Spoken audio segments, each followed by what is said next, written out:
नमस्कार विद्यार्थी मित्रांनो, मी गजानन सैरीसे आपलं सर्वांचं यशोदीप आय एस अकॅडमी या ऑफिशियल यूट्यूब चॅनलला स्वागत करतो. आता सर्व विद्यार्थी स्पर्धा परीक्षेच्या अभ्यासामध्ये कंबाईनचा स्टडी करत आहे. कंबाईन एक्झाम, कंबाईन बी आणि सी, ठीक आहे. या एक्झामचा सर्व विद्यार्थी तयारी करत आहेत. 30 एप्रिल टार्गेट ठेवलेलं आहे सर्वांनी आणि तोपर्यंत सर्व सिलेबस संपवण्याचं एक टार्गेट ठेवलेलं आहे. आता सर्व विद्यार्थ्यांचा जवळपास अभ्यास झालेला आहे आणि हे जे शेवटचे दिवस राहिलेले आहेत, जवळपास जो 2 महिन्याचा कालखंड राहिलेला आहे, हा कालखंड आहे सरावाचा. ठीक आहे. म्हणजे आजपर्यंत तुम्ही जो पूर्वपरीक्षेचा अभ्यासक्रम पूर्ण केला, त्या पूर्वपरीक्षेच्या अभ्यासक्रमामध्ये भूगोल, इतिहास, राज्यशास्त्र, अर्थशास्त्र, विज्ञान, चालू घडामोडी तसेच मॅथ आणि रिझनिंग या एवढ्या 8 विषयांवर जवळपास 100 क्वेश्चन आयोग विचारत असतो. ठीक आहे. तेवढ्या सर्व विषयांचा आपण अभ्यास केलेला आहे. आता त्या विषयांचा अभ्यास केला, प्रश्नांची तुम्ही तयारी सुद्धा केलेली असेल. आता आपल्याला पाहायचं आहे की मागील काही वर्षांमध्ये आयोगाने कंबाईन पूर्वपरीक्षेला जे प्रश्न विचारलेले आहे, ज्या सब्जेक्टवर, ज्या टॉपिकवर प्रश्न विचारलेले आहे, त्या आयोगाने विचारलेल्या प्रश्नांचा आपल्याला सराव करायचा आहे. आणि एक लक्षात घ्यायचं आहे की आयोगाचा भर नेमका कोणत्या टॉपिकवर आहे. ठीक आहे. आणि त्याचसाठी आपण एक सिरीज सुरू केलेली आहे की आयोगाचे भर असणारे टॉपिक, आयोगाचा टॉपिकवर, कोणत्या टॉपिकवर भर आहे. ठीक आहे. प्रत्येक टॉपिक आपल्याला अनालिसिस करून त्या ठिकाणी चेक करायचं आहे, तपासायचं आहे. ठीक आहे. आणि मागील काही वर्षांमध्ये जसं म्हटलं की आता मागची कंबाईन 8 ऑक्टोबरला झाली, त्याच्या मागची कंबाईन फेब्रुवारी महिन्यामध्ये झाली, किंवा प्रत्येक वर्षी कंबाईनची एक्झाम असते, पूर्वपरीक्षेची एक्झाम असते. त्यामध्ये आलेले आयोगाने विचारलेले प्रश्न आपल्याला सर्व आतापर्यंतच्या जेवढे काही समजा कंबाईनच्या पूर्वपरीक्षा झालेल्या आहेत, सर्व प्रश्नांची आपल्याला एक तयारी करून घ्यायची आहे. ठीक आहे. म्हणजे एक वेळा त्याच्यावर नजर मारायची आहे की आयोगाने कशा प्रकारे प्रत्येक विषयावर, प्रत्येक टॉपिकवर प्रश्न विचारलेले आहेत. एक वेळा ते पुन्हा रिवाईज करायचं आहे, अनालिसिस करायचं आहे आणि त्यानुसारच आपल्याला या 30 एप्रिलची तयारी करायची आहे. तर त्यामधील आजचा आपला पहिला व्हिडिओ म्हटल्यापेक्षा याआधी सुद्धा आपण लेक्चर सिरीज टाकलेले आहे. जवळपास 11वं लेक्चर आहे. ठीक आहे. 12वं लेक्चर आहे आजचं. आयोगाचे प्रश्न कशाचे, तर महाराष्ट्राच्या भूगोलाचे, फक्त महाराष्ट्राच्या भूगोलाचे नाही तर कंबाईन पूर्वपरीक्षेमध्ये भारताचा भूगोल, महाराष्ट्राचा भूगोल आणि जगाचा प्राकृतिक भूगोल आपल्याला विचारण्यात येतो. ठीक आहे. त्यामध्ये सर्वात जास्त जोर किंवा जो भर असतो आयोगाचा, तो महाराष्ट्राच्या भूगोलावर असतो. त्या संदर्भात जवळपास 11 लेक्चर ऑलरेडी चॅनलला टाकलेले आहेत. ठीक आहे. आजचं हे 12वं लेक्चर आहे. आजच्या लेक्चरमध्ये आपल्याला पाहायचं आहे 8 ऑक्टोबरला जे आयोगाने प्रश्न विचारले होते. ठीक आहे. 15 क्वेश्चन विचारले ते भूगोलावर.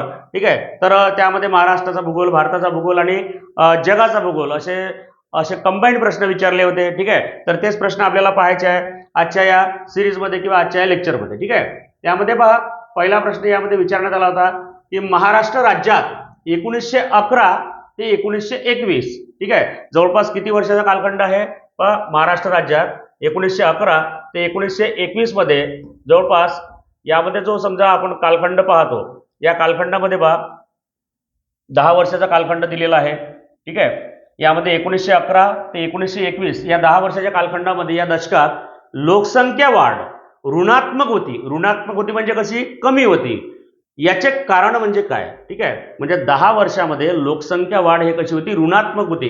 ठीक आहे. शब्द समजले पाहिजेत, पहा लक्षात ठेवा, ऋणात्मक होती.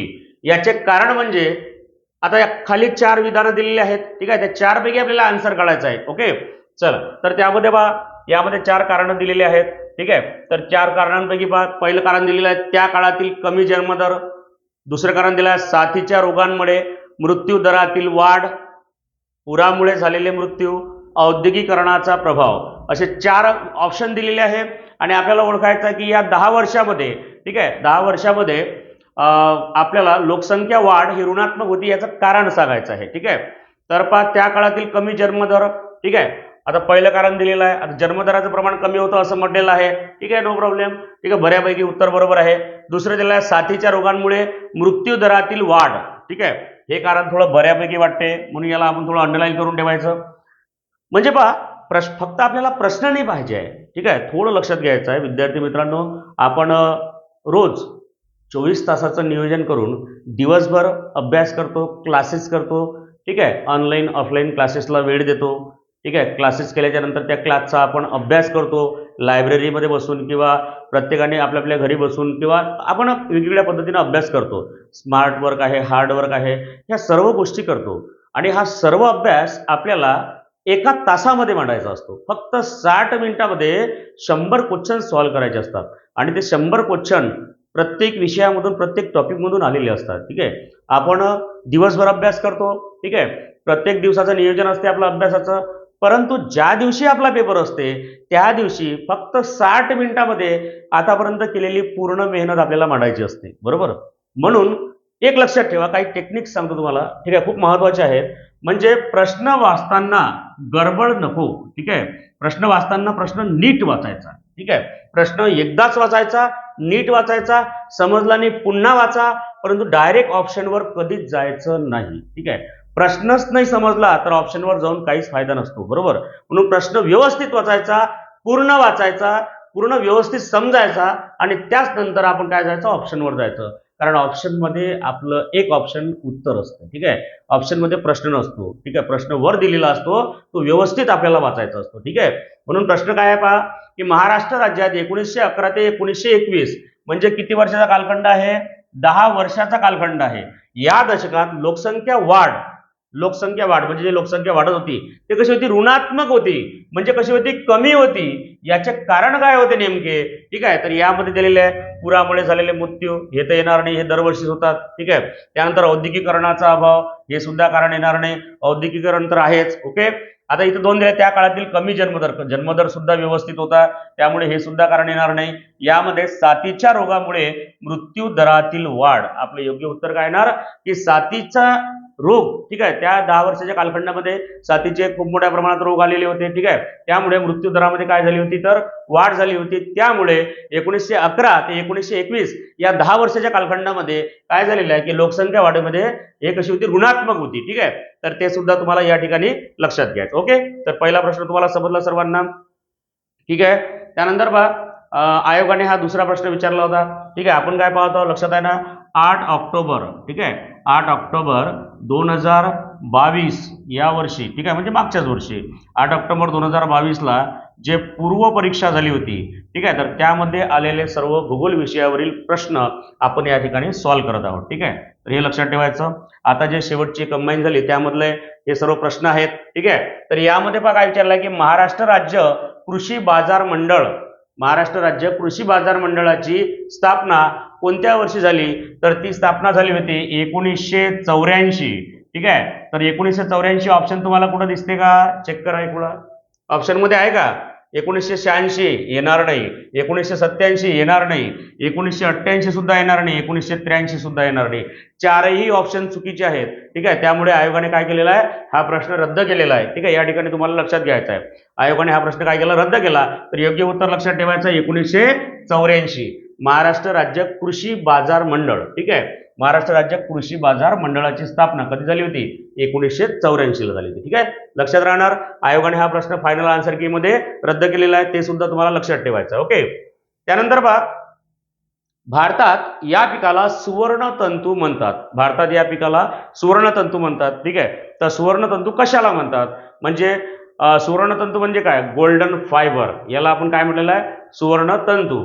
ठीक आहे, तर कोणत्या पिकाला सुवर्णतंतू म्हणतात? ठीक आहे, सर्वांना माहित असेल, अतिशय सोपा प्रश्न विचारलेला आहे. ठीक आहे, यामध्ये ऑप्शन दिलेला आहे, पहिला ताग दिलेला आहे. ठीक आहे, दुसरा लोकर दिलेला आहे, लोकर. ठीक आहे, जे मेंढीपासून आपण तयार करतो.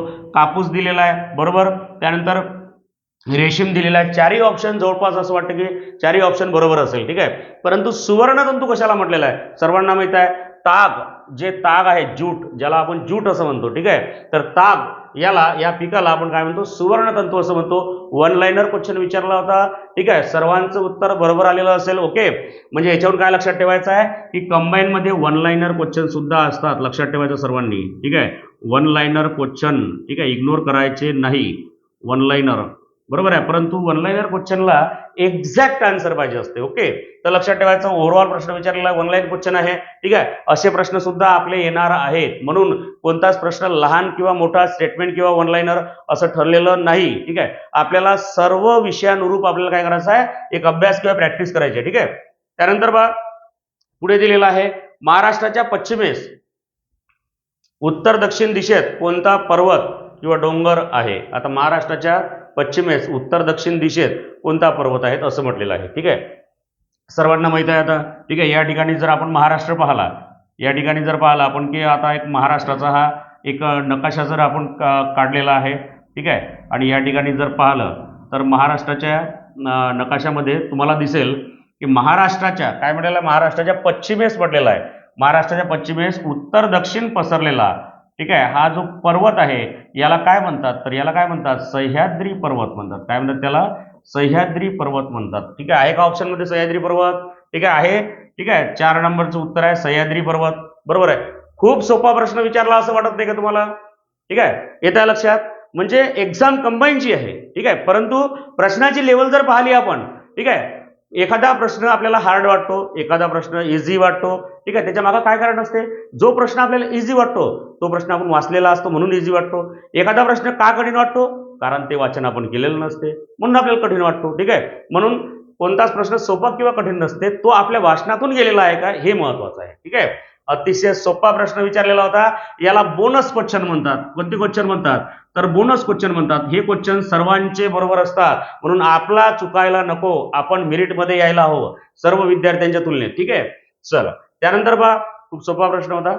आता इथं थोडा एक लेंदी प्रश्न दिलेला आहे. पहा की पुढील विधाने योग्य आहे की अयोग्य आहे. ठीक आहे, योग्य की अयोग्य ते आपल्याला ओळखायचं आहे. 2 स्टेटमेंट या ठिकाणी दिलेले आहे. ठीक आहे, पुढील विधाने ओळखायचे आहे. आता पहा याच्यामध्ये शेतीविषयी 2 विधानं दिलेली आहेत. ठीक आहे, शेतीच्या व्यापारीकरणाने भांडवलदारी शेती प्रक्रियेला उत्तेजन मिळाले नाही. ठीक आहे, असं म्हटलेलं आहे.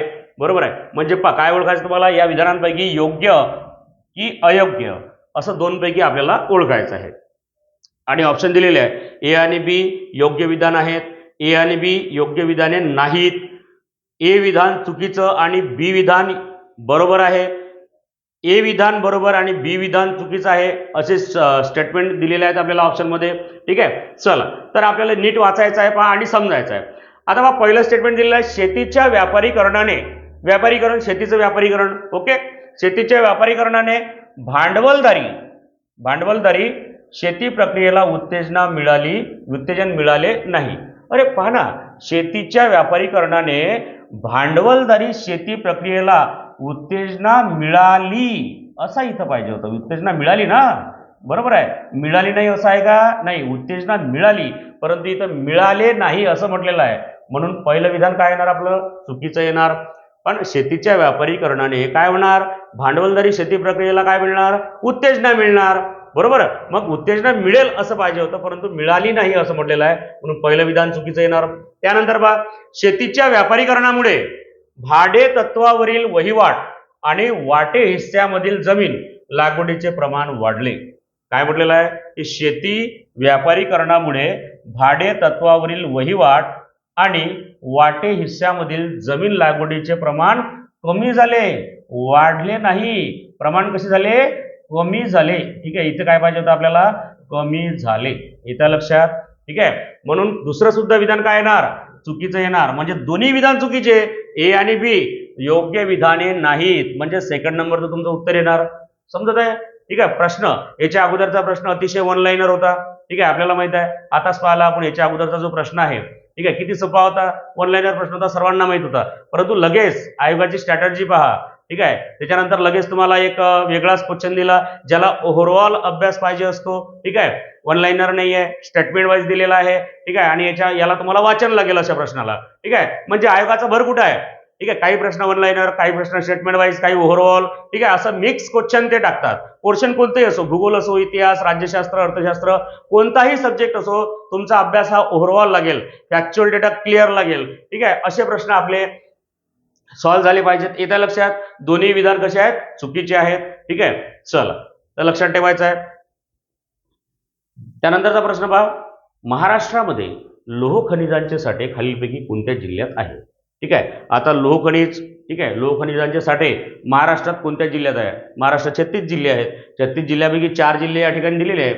ठीक आहे, वर्धा, नाशिक, बुलढाणा, सिंधुदुर्ग. ठीक आहे, तर कोणत्या ठिकाणी आहे तुम्हाला सांगायचं आहे.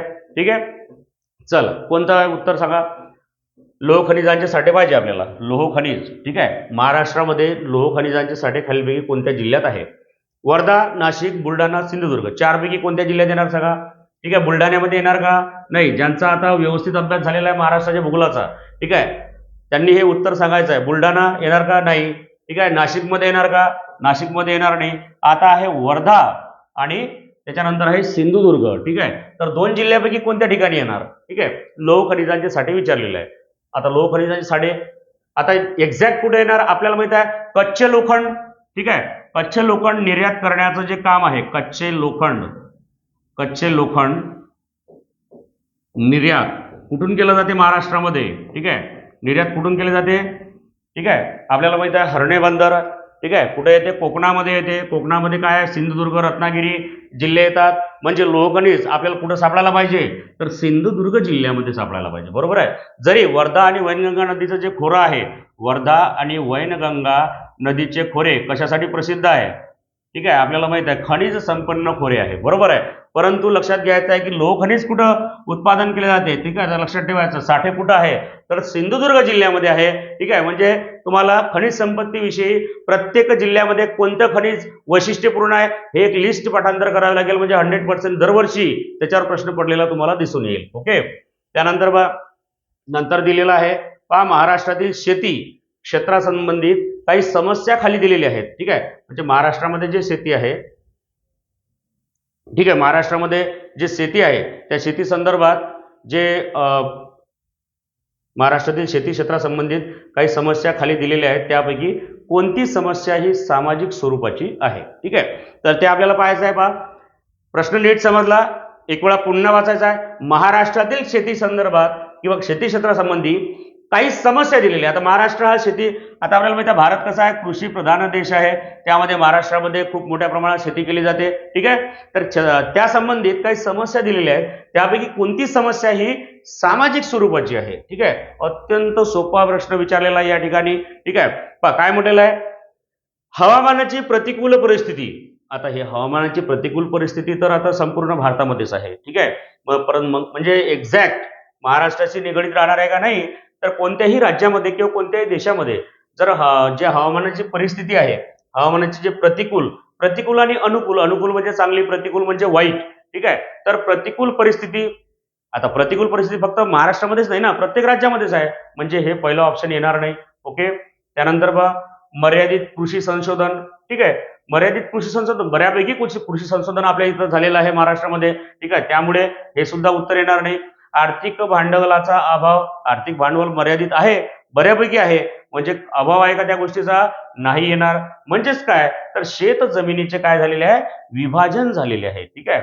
बऱ्या प्रमाणात. ठीक आहे. आपण जे म्हणतो की जे सामाजिक स्वरूपाची जे समस्या आहे, ठीक आहे, ते जर लक्षात घेतली आपण तर शेत जमिनीचे काय झालेले आहे?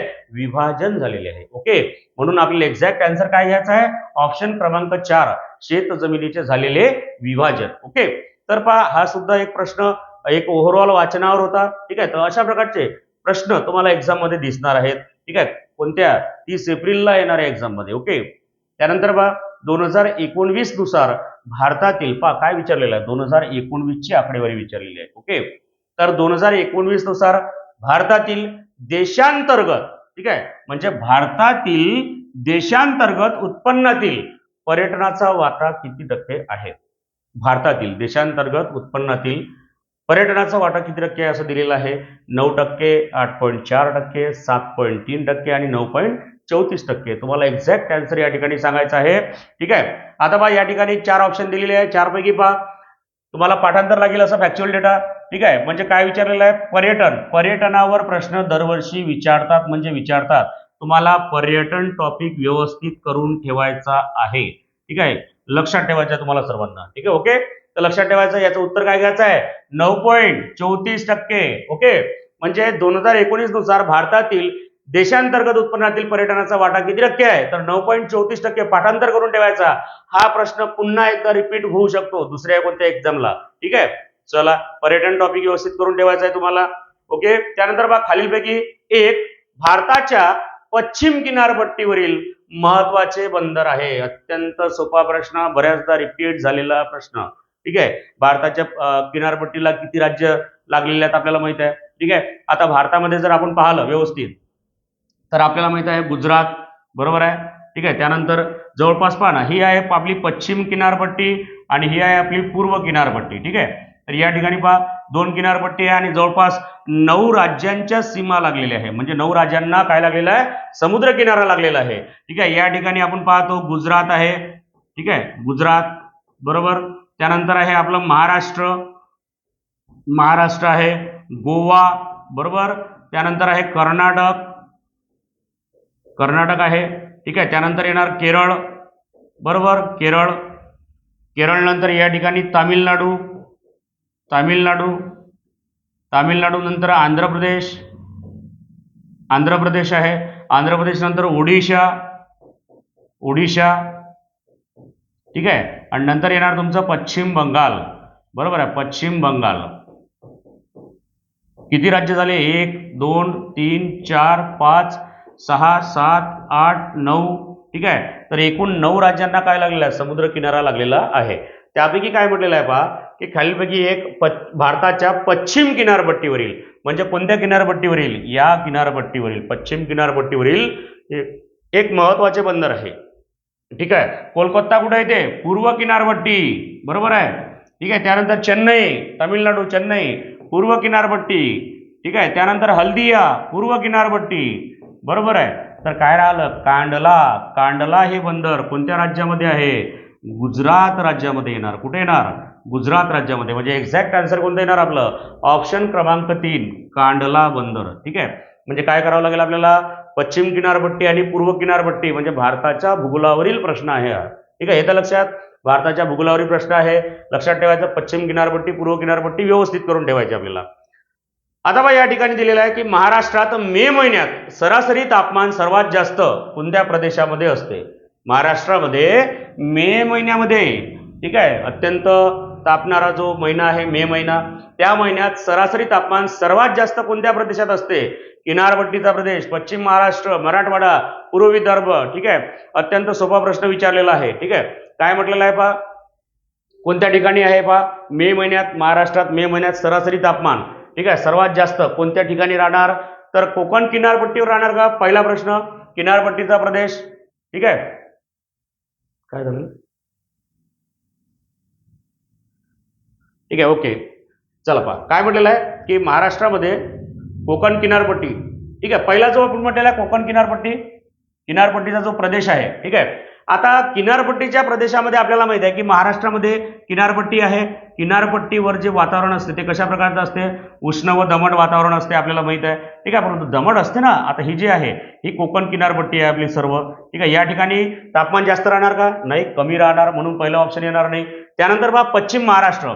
आता पश्चिम महाराष्ट्र आपल्याला माहित आहे इथं सह्याद्री पर्वत आहे, सह्याद्री पर्वताला लागून कोणता भाग आहे, पश्चिम महाराष्ट्र, ठीक आहे. कोणता पर्वत आहे, तर पश्चिम महाराष्ट्र हा प्रदेश येणार. पश्चिम महाराष्ट्रामध्ये पश्चिम महाराष्ट्रावर या सह्याद्री पर्वताचा इफेक्ट होतो, त्यामुळे तिथं तापमान कसं राहणार, थोडं कमी राहणार, म्हणून पश्चिम महाराष्ट्र सुद्धा आन्सर येणार नाही, ओके. त्यानंतर मराठवाडा दिलेला आहे. आता बरेच विद्यार्थी मराठवाड्यामध्ये कन्फ्युज झाले असेल, ठीक आहे, ठीक आहे. काय कारण काय, तर मराठवाडा मध्य भागामध्ये येणारा, ठीक आहे, झाडांचं प्रमाण कमी असेल, ठीक आहे, या सर्व गोष्टी आपल्याला आठवल्या असेल. परंतु थोडं जर तुम्ही ऑब्झर्व केलं, या ठिकाणी दिलेलं आहे पूर्व विदर्भ, ठीक आहे, म्हणजे या ठिकाणी जो विदर्भाचा भाग आहे, बरोबर आहे.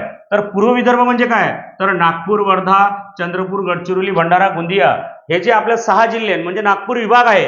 या नागपूर विभागामध्ये काय होते की आपण जे म्हटलेलं आहे की मे महिन्यात, तर मे महिन्यामध्ये सर्वात जास्त तापमान आपल्या पूर्व विदर्भामध्ये आढळते, हे तुम्हाला या ठिकाणी लक्षात घ्यावं लागेल. बऱ्याच विद्यार्थ्यांनी मराठवाडा मारलेला असेल, परंतु हे आन्सर येणार नाही, ठीक आहे. काय आन्सर येणार, पूर्व विदर्भ, ठीक आहे. म्हणून आयोग अशा प्रकारचे प्रश्न विचारणार आहे. कशावर प्रश्न आलेला आहे, महाराष्ट्रातील हवामान या टॉपिकवर प्रश्न विचारलेला आहे, ठीक आहे. त्यामुळे तुम्हाला हा टॉपिक डिटेलमध्ये करून ठेवावा लागेल, कारण याच्यावर अशा प्रकारचे प्रश्न विचारले जातात, ओके.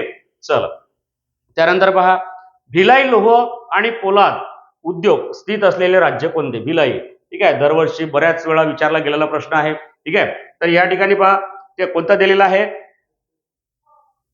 ठीक आहे. भिलाई लोह पोलाद प्रकल्प या ठिकाणी आपल्याला दिसेल. 1 मिनिट थांबायचं आहे सर्वांना.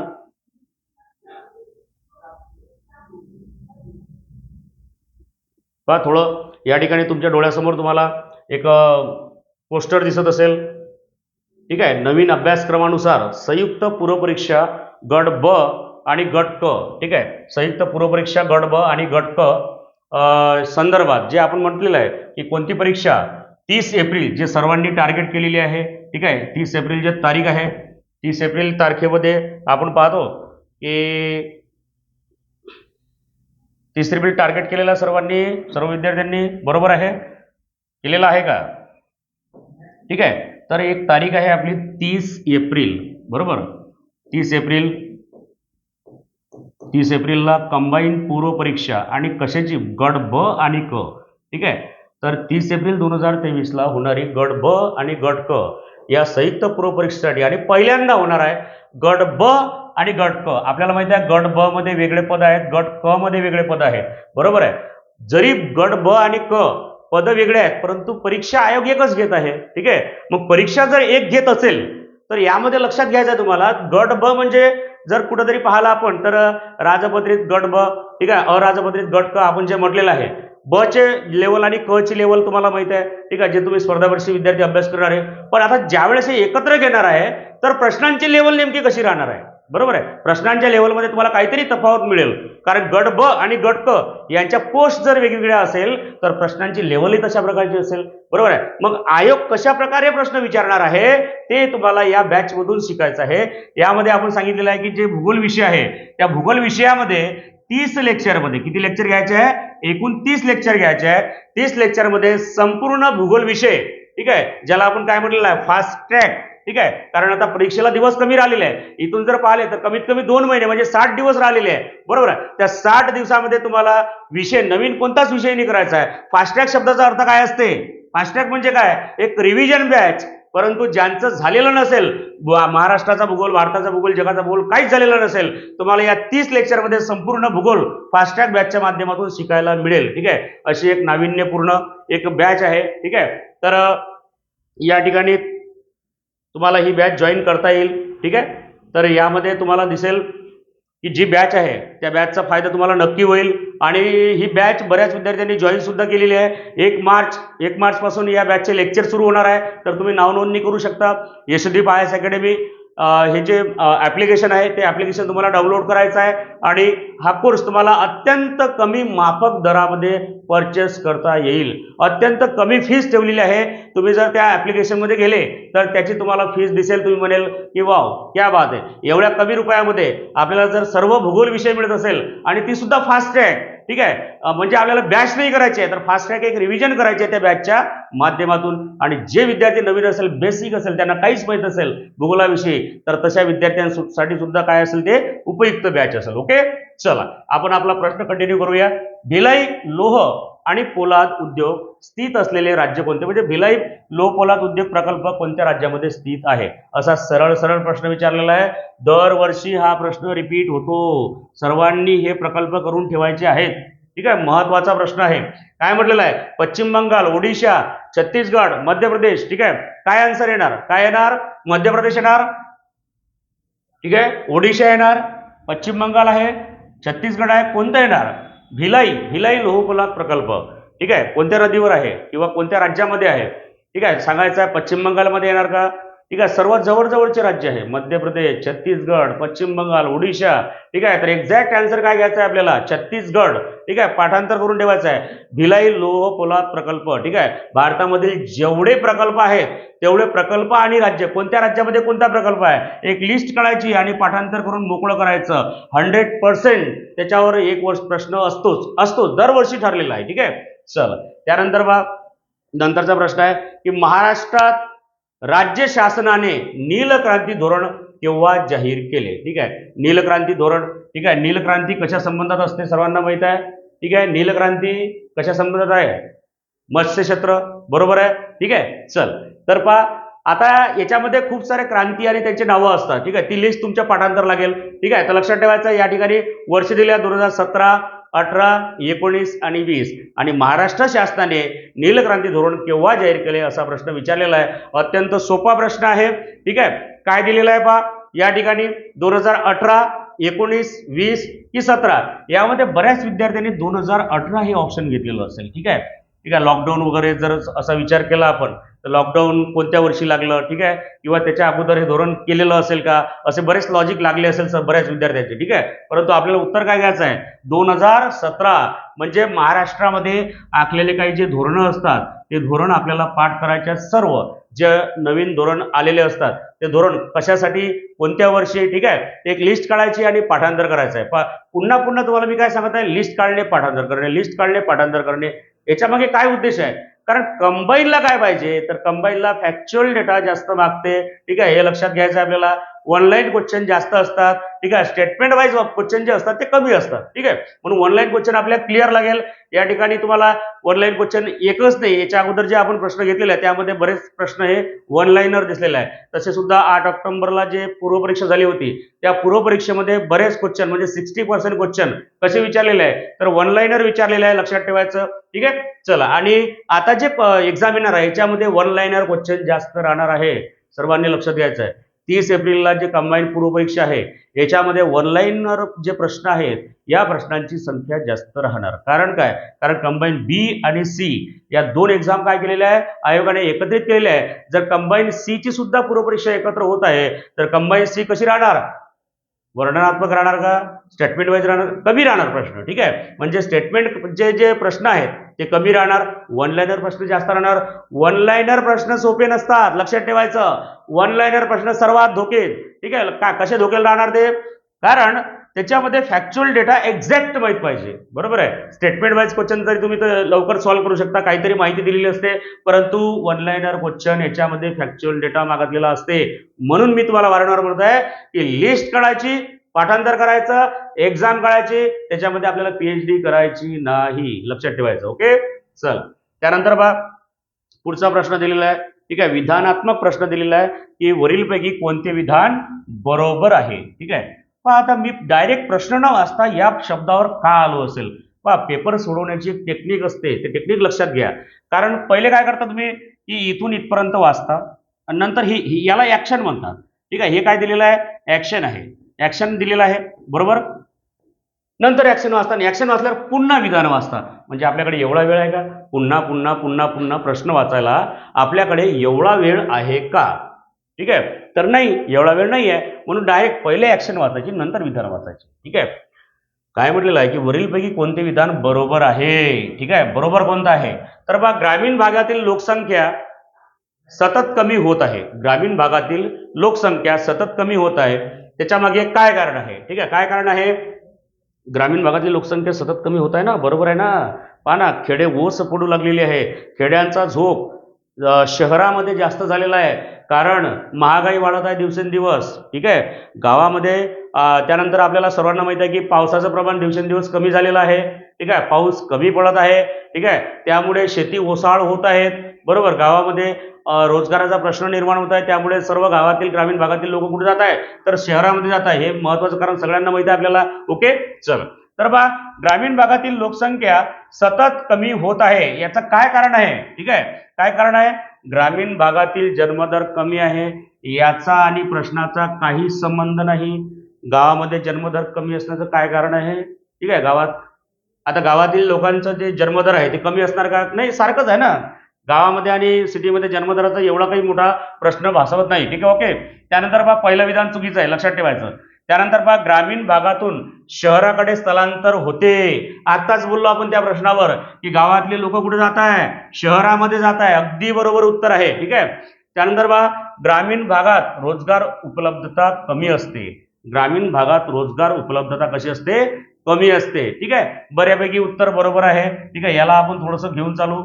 ग्रामीण भागात मृत्यूदर जास्त असतो. ठीक आहे, आणि हे सुद्धा बऱ्यापैकी बरोबर म्हणू शकतो, कारण जसं ज्या सुविधा असायला पाहिजे शहराच्या तुलनेत ग्रामीण भागामध्ये काय सुविधा कमी आहे, त्यामुळे मृत्यूदर थोडा वाढू शकतो, परंतु एक्झॅक्ट आन्सर येणार नाही. ओके, त्यामुळे आपण बी आणि सी मध्ये उत्तर घेऊ शकतो. ठीक आहे, रोजगार उपलब्धता कमी असते, परंतु आता सरकारने जे बऱ्याच योजना राबवलेल्या आहेत ग्रामीण भागामध्ये, त्यामुळे रोजगाराचं प्रमाण थोड्या प्रमाणात वाढलेलं आहे, त्यामुळे रोजगार उपलब्धता कमी असणे हे सुद्धा आपण कारण घेऊ शकत नाही. तर एक्झॅक्ट आन्सर काय घ्यावं लागेल तर ग्रामीण भागाकडून शहराकडे स्थलांतर होत आहे. ठीक आहे, हा टॉपिक कशामधून आला तर महाराष्ट्राच्या भूगोलामध्ये स्थलांतर नावाचा टॉपिक आहे. ठीक आहे, लक्षात ठेवायचं स्थलांतर. तर एक वेळा जर तुम्ही स्थलांतर हा टॉपिक व्यवस्थित वाचला तर तुम्हाला त्यामध्ये सर्व गोष्टी लक्षात येईल. आता जे बॅच आपण लॉन्च करणार आहोत त्यामध्ये हा स्थलांतर टॉपिक सुद्धा एक खूप चांगल्या प्रकारे आपण घेणार आहोत, म्हणजे स्थलांतरावर प्रश्न तुमचा चुकणार नाही. ठीक आहे, बऱ्याच वेळा प्रत्येक एक्झामला स्थलांतरावर प्रश्न येत आहे. ठीक आहे, तर महत्वाचा टॉपिक आहे, लक्षात ठेवायचं. म्हणजे काय लागेल बी, फक्त बी बरोबर. येत लक्षात. तर हा प्रश्न तर सर्रास विद्यार्थ्यांचा चुकला असेल. ठीक आहे, कारण बी आणि सी दोन्ही उत्तर तुम्हाला बरोबर वाटले असेल. ओके, परंतु जे एक्झॅक्ट आन्सर पाहिजे आपल्याला ते काय पाहिजे, ऑप्शन क्रमांक बी. ठीक आहे, त्यानंतर पहा आता या ठिकाणी दिलेलं आहे महाराष्ट्राच्या हवामानावर खालीलपैकी कोणत्या प्राकृतिक रचनेचा सर्वात जास्त परिणाम झाला आहे. ठीक आहे, आता महाराष्ट्रामध्ये प्राकृतिक रचना, ठीक आहे, महाराष्ट्राच्या प्राकृतिक दृष्ट्या किती भाग पडतात. प्राकृतिक रचना, प्राकृतिक म्हणजे काय, निसर्गाने तयार केलेली रचना. महाराष्ट्रामध्ये प्राकृतिक रचना कोणती कोणती आहे. ठीक आहे, पहिले लक्षात ठेवायचं कोकण. ठीक आहे, दुसरं काय लक्षात ठेवायचं आहे पर्वत, सह्याद्री पर्वत, सातपुडा पर्वत. ठीक आहे, आणि तिसरं लक्षात ठेवायचं आहे पठार. तर महाराष्ट्रामध्ये प्राकृतिक दृष्ट्या किती प्रकार पडतात तर 3 प्रकार पडतात. ओके, तर यामध्ये पहा महाराष्ट्राच्या हवामानावर. आता महाराष्ट्राचं हवामान आपल्याला कसं आहे माहिती आहे सर्वांना. महाराष्ट्राचं हवामान कसं आहे, मान्सून प्रकारचं आहे. कशा प्रकारचं आहे, मान्सून प्रकारचं आहे. तर या मान्सून प्रकारच्या हवामानावर या प्राकृतिक रचनेचा सर्वात जास्त परिणाम झालेला आहे.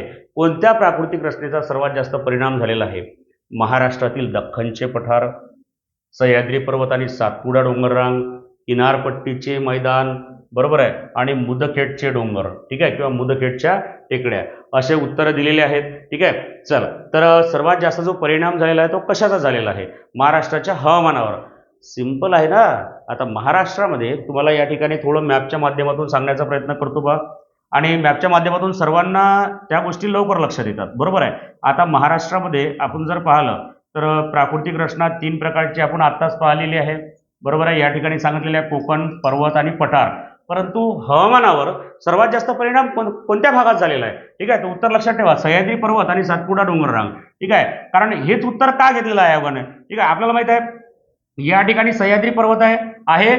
आता ज्या वेळेस महाराष्ट्रामध्ये नैऋत्य मान्सून वारे प्रवेश करतात, ठीक आहे, या ठिकाणी, आणि इथं आल्याच्या नंतर या सह्याद्री पर्वताला हे वारे अडतात. बरोबर आहे, हे वारे अडतात आणि इथं वारे अडल्याच्या नंतर काय होते की जे मान्सून वारे आपल्यासोबत जे बाष्प वाहून आणतात ते बाष्प जोपर्यंत हवेमधील बाष्पाचं प्रमाण कमी होत नाही तोपर्यंत हे जंगल आपलं डोंगर ओलांडून हे महाराष्ट्राच्या पूर्वेकडे जात नाही किंवा पठारावर हे वारे जात नाही. बरोबर आहे, म्हणजे जोपर्यंत या वाऱ्यांमधील बाष्पाचं प्रमाण कमी होत नाही तोपर्यंत हे वारे पुढे जात नाही. त्यामुळे इथं कोकण किनारपट्टीमध्ये जास्त पाऊस पडतो. त्यानंतर इथं मराठवाड्यामध्ये जर पर्जन्य छायेचा प्रदेश तयार झालेला आहे, इथं पश्चिम महाराष्ट्राच्या पूर्व भागाला म्हणजे पूर्व जिल्ह्यांमध्ये पश्चिम महाराष्ट्रातील पुणे, सातारा, सांगली, कोल्हापूर, सोलापूर हे जे जिल्हे आहे या जिल्ह्यांच्या पूर्व भागामध्ये अत्यंत पर्जन्य छायेचा प्रदेश तयार झालेला आहे आणि पुढे चालून हे वारे इथं विदर्भामध्ये चांगल्या प्रकारे बऱ्या प्रकारे पाऊस देतात. म्हणजे पूर्ण महाराष्ट्रामध्ये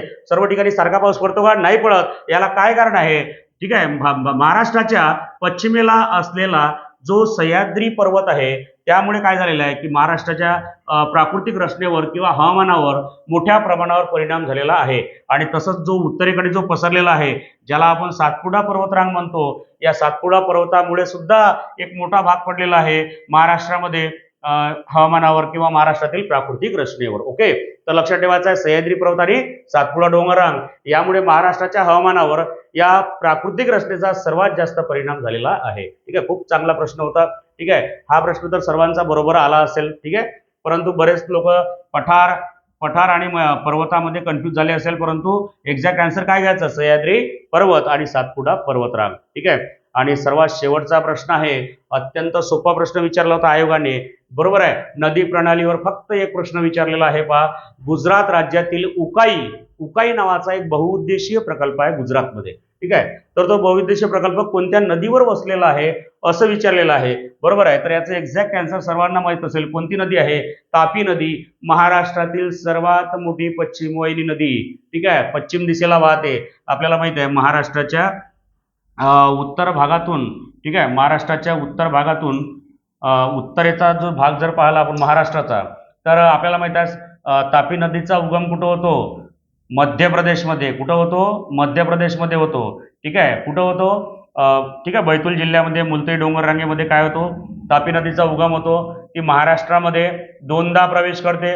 ठीक आहे, दोनदा प्रवेश करते आणि महाराष्ट्रामधून वाहत जाऊन ती कुठं जाते? गुजरातमध्ये जाते आणि गुजरातमध्ये सुरत या ठिकाणी, कुठं? सुरत या ठिकाणी अरबी समुद्राला जाऊन मिळते. ठीक आहे. ही जी पश्चिम वाहिनी नदी आहे, कोणती नदी आहे? तापी नदी. ठीक आहे, पश्चिम वाहिनी नदी आहे.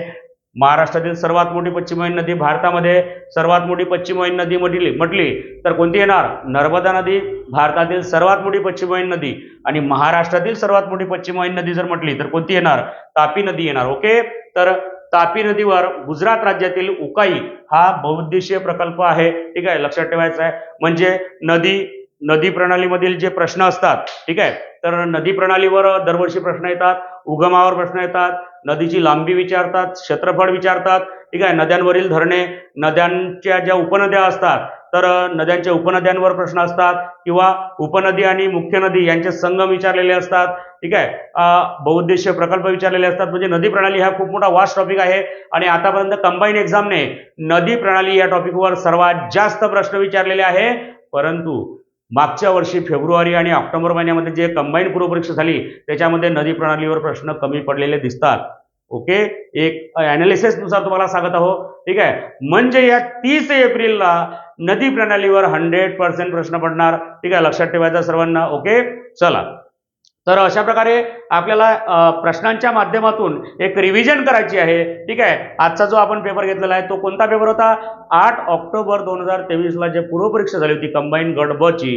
ठीक आहे, त्यावरचे 15 प्रश्न आपण आज सॉल्व्ह केलेले आहेत. ठीक आहे, असेच आता प्रत्येक वर्षी कंबाईनची जे पूर्वपरीक्षा झालेली आहे त्या पूर्वपरीक्षेमधील भूगोल विषयाचे, ठीक आहे, प्रत्येक पोर्शन मधले जे प्रश्न आहेत 15 प्रश्न दरवर्षी आपल्याला कंबाईन एक्झाम मध्ये दिसेल भूगोल विषयाचे. ते प्रत्येक वर्षाचे प्रश्न आपल्याला सोडवायचे आहे. ठीक आहे, त्यासाठी तुम्हाला ही लेक्चर सिरीज कंटिन्यू करायची आहे. जर व्हिडिओ आवडला असेल तर या व्हिडिओला लाईक करायचं आहे, तुमच्या मित्रांपर्यंत पोहोचायचं आहे. आणि जर तुम्ही या व्हिडिओला नवीन असेल तर या व्हिडिओला काय करायचं, या चॅनलला सबस्क्राईब करायचं आहे आणि नोटिफिकेशन ऑन करायचे आहे. ओके, चला. आणि याच्यामध्ये जर तुम्हाला काही प्रश्न पडले असेल तर तुम्ही कमेंटच्या माध्यमातून सुद्धा सांगू शकता. ठीक आहे मित्रांनो, चला. तर आपल्याला या ठिकाणी थांबायचं आहे.